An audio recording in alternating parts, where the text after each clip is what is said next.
Mentre i valdesi vivevano nel lato italiano delle Alpi, un gruppo con una fede simile visse sul lato francese, occupando la Francia meridionale dalle Alpi a est ai Pirenei a ovest. Avevano la Bibbia nella loro lingua ed erano un popolo amorevole, industrioso e prosperoso. Erano chiamati albigesi e, come altri gruppi sparsi in Europa, rimasero fedeli alla parola di Dio e resistettero ai tentativi di sottomettersi al vessillo di Roma.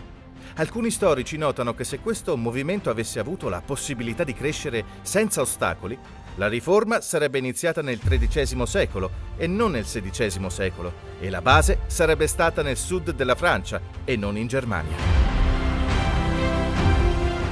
All'inizio del XIII secolo, Papa Innocenzo III regnava, anche se era tutt'altro che innocente.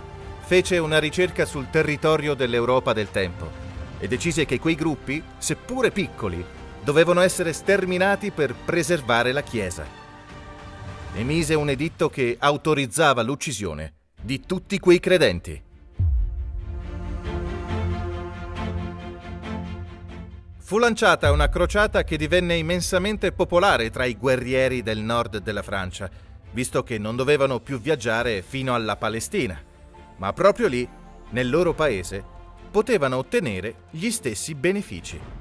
Era stato detto loro che ammazzandoli avrebbero purificato i loro peccati, che avrebbero ottenuto di diritto le proprietà di chi uccidevano e che quando sarebbero morti sarebbero andati direttamente in paradiso. Tutto questo veniva promesso in cambio di solo 40 giorni di servizio. Si può solo immaginare il tipo di persone che presero le armi e scesero nel sud della Francia.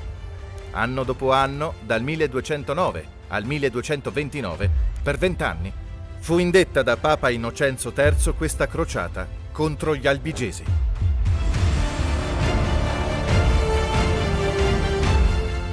Durante la prima stagione, i crociati attaccarono e conquistarono la città di Tolosa. Poi si fecero strada verso il sud, nel luglio del 1209, fino alla città di Béziers. Mentre le forze di difesa si stavano riunendo intorno alla città in grandi quantità, gli uomini fecero un veloce tentativo di attaccarli, prima che potessero fortificare l'accampamento, ma fu invano e l'assalto fu respinto.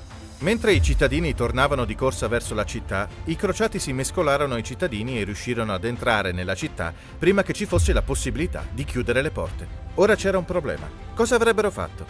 C'erano crociati cattolici in città insieme agli albigesi. Dopo aver consultato il legato del Papa, fu data questa risposta: ammazzate, ammazzate tutti. Il Signore saprà chi sono i suoi.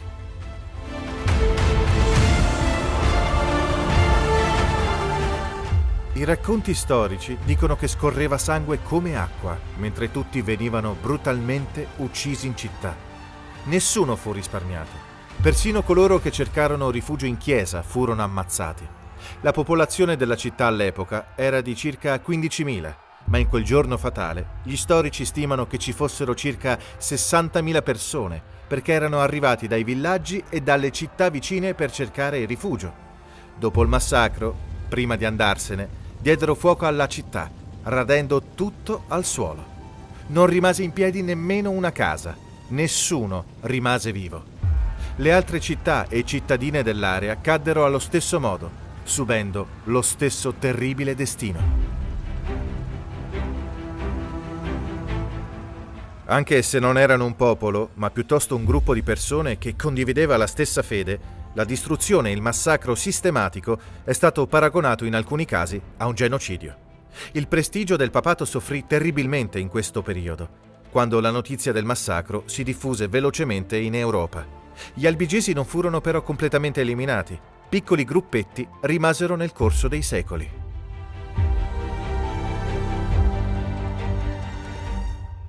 Forse la cosa ancora più tragica fu come i sostenitori collegarono la salvezza divina all'omicidio, una combinazione pericolosa allora come oggi.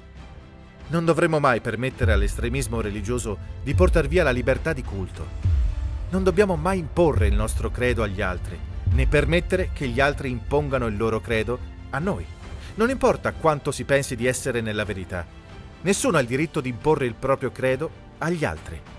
Una cosa che Dio ci ha dato è la libertà di scelta, la libertà di amare Dio, in cambio dell'amore che Lui ha dato a noi.